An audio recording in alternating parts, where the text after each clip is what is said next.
Says यानी SEZ के मुद्दे पर यूपीए सरकार ने खूब फजीहत झेली है। पंजाब में बीजेपी इसे एक चुनावी मुद्दा बनाने जा रही है। कृषि प्रधान देश में सूबे के किसान इस बार चुनावी सुर्खियों में रहेंगे।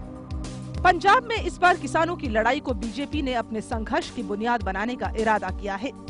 विशेष आर्थिक जोन यानी SEZ और सतलज यमुना लिंक ऐसे अहम मुद्दे हैं जिन पर कांग्रेस को घेरने की तैयारी चल रही है।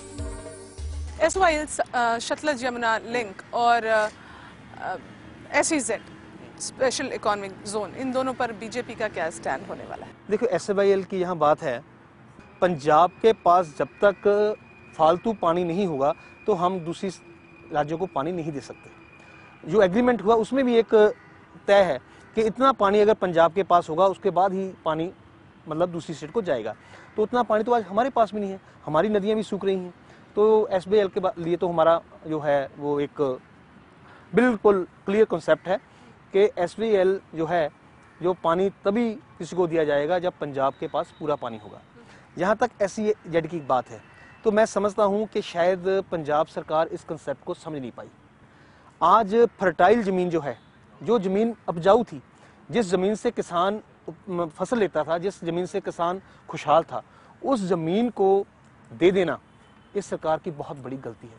जबकि पंजाब के पास ऐसी बहुत ज़मीनें पड़ी हैं जो हम SEZ जो हैं प्रमोट करने के लिए दे सकते थे। तो इस पॉलिसी को भी हमें रिव्यू करना पड़ेगा, किसान और पंजाब। लेकिन किसानों की याद आपको भी चुनाव के ठीक पहले ही आ रही है। आपकी भी जब सरकार रही तो किसानों की आत्महत्या तो होती ही रही ना। जितना कुछ हमारी पार्टी ने केंद्र में और पंजाब में किया शायद कोई नहीं कर पाया। सबसे पहले हमने ही एक स्कीम इंट्रोड्यूस की थी, अगर किसान की इनकम इंश्योर्ड है तो मेरा ख्याल है कि किसान आत्महत्या नहीं करेगा। तो सबसे पहले जब हमारे कृषि मंत्री माननीय राजनाथ सिंह जी थे तो उन्होंने एक स्कीम दी थी कि फार्मर्स इनकम इंश्योरेंस स्कीम, कि फार्मर की इनकम को इंश्योरेंस किया जाए। तो वो स्कीम चली भी, लेकिन ये सरकार उसको फॉलोअप नहीं कर पाई। तो सबसे पहले अगर किसान के बारे में सोचा है तो हमारी सरकार ने सोचा है। पंजाब में भी सबसे पहले किसने नारा दिया कि हम किसान को बिजली पानी मुफ्त देंगे? हमारी सरकार ने दिया और किया भी। और पूरे 5 साल हमने कभी भी किसी किसान से को पैसा नहीं लिया, उसकी फसलें उठाई, किसान की पूरी मदद की, किसान को पूरा मान सम्मान मिला।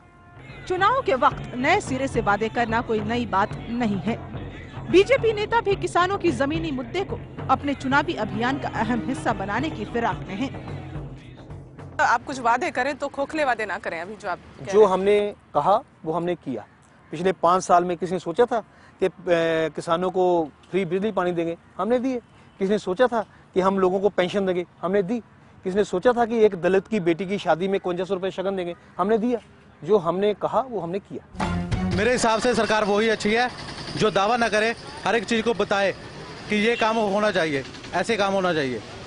जैसे ये कहते हैं कि 4 रुपये किलो आटा कर देंगे, ये होना चाहिए। बाद में ऐसा ना हो कि राशन की दुकान पर आटा मिले और आम दुकान पर ना मिले। ऐसा ना हो वोट ले ली और उसके बाद 5 साल दिखा नहीं। अब जो कांग्रेस का चल रहा है, लेकिन लोग इसको नहीं पसंद करते, लोग चाहते हैं बदलना। अब पब्लिक का तो काम होया नहीं 5 साल, इसलिए लोग चाहते हैं अब कांग्रेस को बदला जाए। मैं तो उस सरकार ਨੂੰ ਚੰਗਾ ਸਮਝਦਾ ਜਿਹੜਾ ਕਿ ਆਰਥਿਕ ਢਾਂਚੇ ਨੂੰ ਗਾਂਹ ਵਧਾਉਂਦੀ ਆ, ਉਹਨੂੰ ਗਾਂਹ ਵਧੂ ਕਰਦੀ ਆ। ਜੇ ਨੌਜਵਾਨ ਉਹਨਾਂ ਨੂੰ ਰੁਜ਼ਗਾਰ ਦਿੱਤਾ ਜਾਵੇ, मैं तो यही सरकार ਨੂੰ पसंद करता।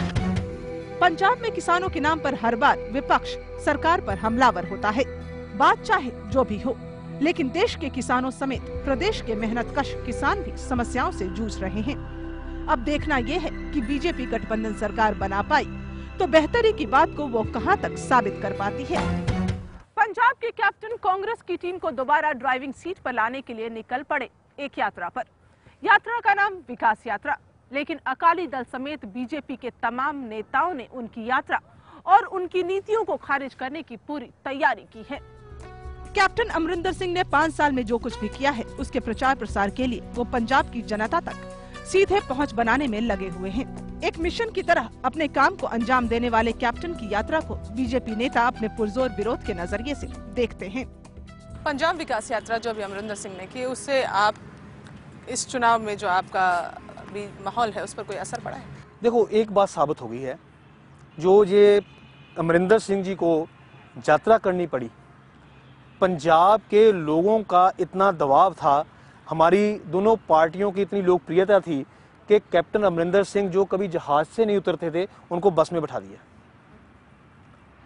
और उसको जो रिस्पांस मिला। इसका कोई माहौल, इससे कोई बदलेगा क्या? लोगों के अंदर अमरिंदर सिंह को लेके प्यार जागेगा? ये बिल्कुल बिल्कुल नहीं। जितना दुखी लोग 5 साल हुए हैं, मैं समझता हूं कि इतना दुखी आज तक कभी नहीं हुए। सरकार नाम की कोई चीज़ ही नहीं थी। उन्होंने बोर्ड लगाए कि हमने विकास किया, विकास करेंगे। लोग तो ये कह रहे हैं कि विनाश किया और करेंगे। तो लोगों ने तो कहना शुरू कर दिया कि ये सरकार जाए और श्रोमणी अकाली दल भारतीय जनता पार्टी सरकार आए। पंजाब में चंडीगढ़ को 2 राज्यों की राजधानी को लेकर भी अक्सर सियासत होती है। हालांकि बीजेपी इसे चुनावी मुद्दा नहीं मानती। अच्छा, चंडीगढ़ के मुद्दे पर जो हरियाणा से भी गतिरोध है, उसको भी क्या एक मुद्दा? देखो, चंडीगढ़ अब मेरा ख्याल मुद्दा नहीं रहा। लोगों ने वो छोड़ दिया है। 2 राजधानी, 2-3 स्टेटों की वो एक तरह राजधानी है, तो इतना वो क्रूशियल मुद्दा अभी नहीं है। लेकिन आप ये मान रहे हैं कि अभी आने वाले समय में सरकार आपकी बनने वाली? बिल्कुल नहीं, 100% जो सरकार है वो भारतीय जनता पार्टी श्रोमणी अकाली दल बनेगी। चुनाव में पंजाब के कैप्टन को सत्ता से बाहर करने के लिए बीजेपी ने जो तैयारियां की हैं, उसे अकाली दल की रणनीति से भी खासा समर्थन मिल रहा है। अपने अभियान में कैप्टन कामयाब होते हैं या फिर बीजेपी और अकाली नेता, ये चुनाव नतीजों के बाद ही साफ हो जाएगा। फिलहाल बीजेपी को कांग्रेस के खिलाफ अपनी रणनीति बेहद पुख्ता और कारगर नजर आ रही है। कांग्रेस एक बार फिर से सत्ता पर काबिज होने के लिए बेकरार हो रही है, तो बीजेपी अकाली दल के साथ सूबे की निजामत हासिल करने के लिए जोर लगा रही है। बीजेपी की रणनीति को उसके नेता किस हद तक सफल बना पाते हैं, जनता के साथ हमें भी रहेगा इसका इंतजार। आपका नेता में आज बस इतना ही। अगले हफ्ते फिर मिलेंगे। नमस्कार।